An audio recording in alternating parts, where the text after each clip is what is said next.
மறக்காம சர்ப்ரைஸ் பண்ணுங்க. தேங்க்யூ. எனக்கு தெரிந்து வைக்கம் முகமது பஷீர் பக்கத்தில் உள்ள கேரளாவில் உள்ளவர்.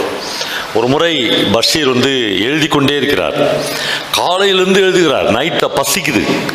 எழுதினதை தூக்கி வச்சுட்டு ஒரு எங்கேயாவது போய் ஒரு காப்பி குடிச்சிட்டு வரலாம் என்று நடந்து போகிறார். ஒரே ஒரு மசால் தோசை சாப்பிடுகிறார். சாப்பிட்டுட்டு போய் காசு கொடுக்குறார். 2 ரூபா தான் ஒரு மசால் தோசை. இந்த கதை எழுதப்பட்ட போது அந்த ஜிப்பாவில் கை விடுறார். பர்ஸை எவனோ அடிச்சிட்டான். அந்த ஹோட்டல் முதலாளி கேட்குறான், என்ன பெரியவரே பர்ஸ் இருக்காதே அப்படின்றான். கிண்டல் பண்ணுறான். இவருக்கு தெரியல. இல்லை வீட்டில் புறப்படும் போது நான் பர்ஸோடு தான் வந்தேன், வரும்போது காக்கா தூக்கின்னு போயிட்டு இருக்கோம் அப்படின்றான். இவருக்கு புரியல. அப்புறம் இப்பொழுது எதனா ஒரு வேலை சொல்ல போகிறான் இல்லையா, வெங்காய உரி மாவாட்டு அப்படின்னு இவர் நினைக்கிறார். அவன் சொல்கிறான், அதுக்கெல்லாம் என்கிட்ட ஆளுக்குது, நீ ஜிப்பாவை கழட்டி டேபிளில் வைன்றான். அப்புறம் வேட்டி அவுத்து வைன்றான். பஷீர் அந்த நிகழ்ச்சியை பற்றி எழுதும்போது எழுதுகிறார், நான் திரும்பி பார்த்தேன், ஒரு 100 பேர் அந்த ஹோட்டலில் சாப்பிட்டுக்கிறாங்க. எல்லா மனிதர்களின் கண்களையும் நான் உற்று கவனித்தேன். ஒரு எழுத்தாளன் உற்று கவனிப்பான். உற்று கவனித்தேன். எல்லா மனிதர்களுடைய கண்களில் இருந்தும் ஒரு சக மனிதனின் நிர்வாணத்தை பார்க்க போகிற ஆசை மினுங்கியதை நான் பார்த்தேன். ஒரே ஒருத்தன் கூட எழுச்சி 2 ரூபா தானடா ஒரு மசால் தோசை நான் தரேன் வரவே இல்லை. ஒருத்தன் கூட எல்லாரும் சாப்பிட்டுக்கிறாங்க. குடும்பமாக தின்று சரிக்கிறார்கள். பஷீர் மிகுந்த அவமானப்பட்டு தன்னுடைய ஜிப்பாவை கழட்டி அவனுடைய டேபிள் மேலே வைக்கிறார். வேஷ்டி அவரு என்று சொல்கிறார். அவர் வேஷ்டியை அவுக்கிற போது யாரோ ஒருத்தன் தெருவில் இருந்து உள்ள நுழைறான். புயல் மாதிரி நுழைந்து ஒரு அழுக்கு லுங்கி கட்டின்னு இரு இரு இரு இரு பெரியவரே வேஷ்டி அவுக்காத என்று சொல்கிறான். வேஷ்டி அவுக்காத நீ கொடுப்பேடா நாய காசு நான் தரேன். அந்த கிழிந்த லுங்கி கட்டி கொண்டிருந்தவன் 2 ரூபாயை எடுத்து அந்த இவர்கிட்ட கொடுத்து அவருடைய ஜிப்பா எடுத்து நீ போட்டுக்க பெரியவரை என்று சொல்கிறான். அவர் தோல் மீது கை போட்டுன்னு அவர் கண்ணெல்லாம் கலங்கிடுச்சு. ஒரு மனிதனை அவமானத்திலிருந்து மீட்பது மாதிரி ஒரு சக மனிதனுக்கு இந்த உலகத்தில் பெருமிதம் வேறு எதுவுமே இல்லை. ஒரு மனிதனின் அவமானமான தருணத்தில் அவனை மீட்டு கொண்டு வருவது அவ்வளவு அற்புதமான விஷயம். அவன் தோளில் கை போட்டு 2 நண்பர்கள் மாதிரி அந்த ஹோட்டலில் இருந்து பஷீரும் அந்த அழுக்கு லுங்கி கட்டினவனும் வெளியே வருகிறார்கள்.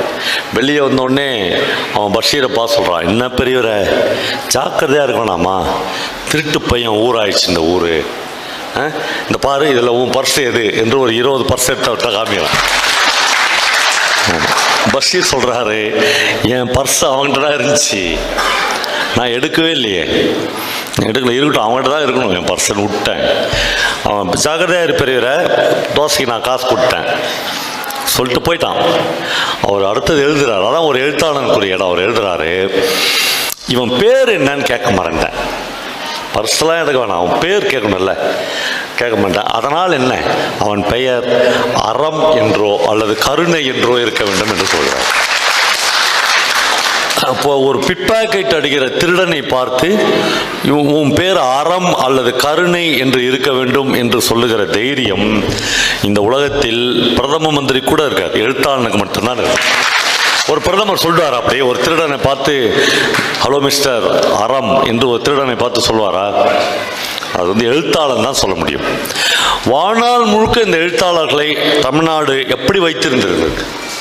யாராவது வீட்டுக்கு முன்னாடி பெல் அடித்தா திருவனந்தபுரத்தில் காசநோயால் பாதிக்கப்பட்டிருந்த புதுமைப்பித்தன் எழுந்து வந்து பார்த்து யாராவது நமக்கு ஒரு 25 ரூபாய் மணி ஆர்டர் அனுப்பியிருப்பார்களா என்று ஏக்கத்தோடு தன்னுடைய சாகர வரையிலும் எதிர்பார்த்தான். ஒரே ஒருவர் கூட புதுமைப்பித்தனுக்கு 25 ரூபாய் மணி ஆர்டர் அனுப்பவே இல்லை. மண்ணெண்ணெய் தீப்பெட்டி மாதிரி என் கவிதைகள் தமிழ்நாட்டுக்கு அவசியம் என்று மகாகவி சுப்பிரமணி பாரதி எழுதினான். கடைசி வரையிலும் நாம் மகாகவி சுப்பிரமணிய பாரதியை சீட்டுக்கடி கவி எழுதி யாராவது ஒரு மன்னனிடம் இறந்து சாப்பிடுகிற நிலைமைக்கு நாம் வைத்திருந்தோம். அந்த பெரும் மரபிலிருந்து கடைசியாக எங்கள் இனிய தோழர் பிரபஞ்சன் கூட 2 வேளை சாப்பாடை எனக்கு தமிழ்நாடு உத்தரவாதப்படுத்தியிருந்தால் நான் இன்னும் 1000 பக்கங்கள் எழுதியிருப்பேன் என்று சொல்ல வைத்தது. அவ்வளவு வறுமையிலும் அவ்வளவு நோய்மையிலும் அவ்வளவு கீழ்மையிலும் நாம் எழுத்தாளர்களை தொடர்ந்து வைத்திருந்திருக்கிறோம். இப்போதுதான் அதெல்லாம் விலக ஆரம்பித்திருக்கிறது. எழுத்தாளரிடம் என்ன இருக்கிறது? ஒன்றுமே இல்லை. அவன் இஸ் நத்திங். ஆனால் அவனிடம் ஒன்றே ஒன்று இருக்கிறது நண்பர்களே, அவனிடம் அறம் என்ற ஒன்று இருக்கிறது, சொல் என்கிற ஒன்று இருக்கிறது. சொல், வேர்ட்ஸ். அந்த வார்த்தையைத்தான் எழுத்தாளன் தன்னுடைய மிகப்பெரிய சொத்தாக வைத்துக் கொண்டிருக்கிறான். ஜெயமோகனுடைய அறம் என்கிற ஒரு கதையில் ஒரு இடம் இருக்கிறது. ஒருவன் ஒரு எழுத்தாளனை ஏமாற்றி விடுவான், ஒரு பப்ளிஷர். அந்த எழுத்தாளனுக்கு என்ன பண்றதுனே தெரியாது, அவன் கையெல்லாம் வீங்கிடும். 100 புத்தகங்களை எழுதி இவனுக்கு பப்ளிஷ் பண்ண கொடுத்திருப்பான். ஒரு பைசா கூட அந்த எழுத்தாளன் இவனுக்கு கொடுத்திருக்க மாட்டான், அந்த பப்ளிஷர் கொடுத்திருக்க மாட்டான். அந்த எழுத்தாளனுக்கு என்ன பண்ணுதுன்னே தெரியாது. அவன் எழுத்தாளனுடைய மனைவி தன்னுடைய பொண்ணுக்கு கல்யாணம் பண்ண முடியவில்லையே என்கிற ஆதங்கத்தில் ஓடிப்போய் தன்னுடைய வீட்டு கிணத்துல ஊழ்ந்து சாவதற்கு முயற்சி பண்ணுவாள். அவளை தூக்கி வெளியே போட்டு பித்து பிடித்தவன் மாதிரி நடந்து போய் அந்த பப்ளிஷர் வீட்டு முன்னாடி அந்த எழுத்தாளர் நிற்பான். எம்இ வெங்கட்ராம் என்கிற ஒரு எழுத்தாளரை பேஸ் பண்ணி தான் ஜெயமோகன் அந்த கதையை எழுதியிருப்பார். போய் பார்ப்போம், அந்த அம்மாவுக்கு ஒரு 150 கிலோ இருக்கும் வெயிட். ஒரு செட்டியார் வீட்டு அம்மா, பப்ளிஷர் பொண்டாட்டி. என்ன வித்வான் ஐயா, வாங்க, உன் புருஷன் என்னை ஏமாத்திட்டான். ஒரு எழுத்தாளனிடம் ஒன்றுமே இல்லை என்று அவன் நினைக்கிறான். என்னிடம் சொற்கள் இருக்கிறது. அவன் ஓடி போய் ஒரு பேப்பர், ஒரு தாள் எடுத்து, ஒரு பேனாவை எடுத்து, இவன் குடும்பமே உருப்படக்கூடாது, இந்த ஜென்ரேஷன், இந்த சந்ததி தழைக்கக்கூடாது என்ற அறம் பாடும். அதுதான் அறம் பாடுறது. பாடி வீட்டில் சின்ன குழந்தை இட்லி சாப்பிட்டுருவோம். அவங்க வீட்டில் ஒரு பேர குழந்தை இட்லியை பிடுங்கி அந்த பேப்பருக்கு பின்னாடி தடவி அந்த வீட்டு கதவில் அறத்தை ஒட்டி விடுவார். அந்த பப்ளிஷரின் மனைவி, அந்த பதிப்பாளரின் மனைவி பாப்பா, எவ்வளோ பெரிய தீங்கை தம் கணவன் ஒரு எழுத்தாளனுக்கு செய்திருக்கிறாள். நடந்து போவாள். அந்த வெயில், சித்திரை மாசத்து வெயில், மத்தியானம் 1 மணி, அப்படியே நடந்து போய் அவள் வீட்டுக்காரன் ஐயோ தெய்வமே மகாலட்சுமி, நீ போய் கடைக்கு வந்துட்டியே, இதுவரெல்லாம் கடை எங்கே இருக்குதுன்னு கூட அவளுக்கு தெரியாது. அன்றைக்கி தான் முதல் முறையாக போகிறாள். நீ போய் கடைக்கு வந்துட்டே என்று பதறுகிற போது அவள் கொதிக்கிற தார் ரோட்டில் அப்படியே உட்கார்ந்து விடுவாள். ஜெயமோகன் அந்த அறம் என்கிற கதையில் எழுதுகிற போது உட்காருவா, என்ன பண்ணுன்னு கேட்பா. அந்த எழுத்தாளனுக்குரிய பணத்தை கொடுத்துட்டு வந்தாதான் நான் உனக்கு முந்தான போட்டது உண்மை என்றாகும், இல்லை என்றால் இந்த பொள்ளையை நான் யாருக்கோ பெற்றிருக்கிறேன்டா என்று சொல்வார். அறச்சீற்றம் என்பது அவ்வளவு லேசானதில்லை.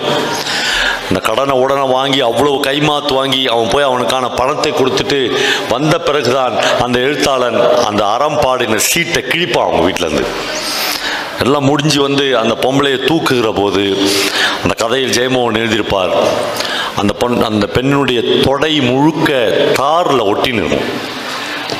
அந்த சதையை தாருக்கு பாதியும் மீதியை தான் நாங்கள் பிச்சு எடுத்தோம் அந்த அம்மாட்டு. அவ்வளவு அறச்சீற்றம் மிக்கது ஒரு எழுத்தாளனை ஏமாற்றுவது என்று. ஒரு எழுத்தாளனிடம் வேற ஒன்றுமே இல்லை. அவனிடம் இருப்பது மிகப்பெரிய சொற்கள் மட்டும்தான் அவனிடம் இருக்கிறது. அதை வைத்துதான் இந்த மானுடத்திற்கு அவன் தொடர்ந்து அவனுக்கு ஏற்பட்ட அனுபவங்களை சொல்லி சொல்லி அவன் நமக்கு அறத்தை போதித்துக் கொண்டே இருக்கிறான். அதனால்தான் ஒரு ஆன்மா மாதிரி ஒரு எழுத்தாளனுடைய புத்தகம் ஒவ்வொரு வீட்டிலும் இருந்து பாதுகாக்கப்படுகிறது.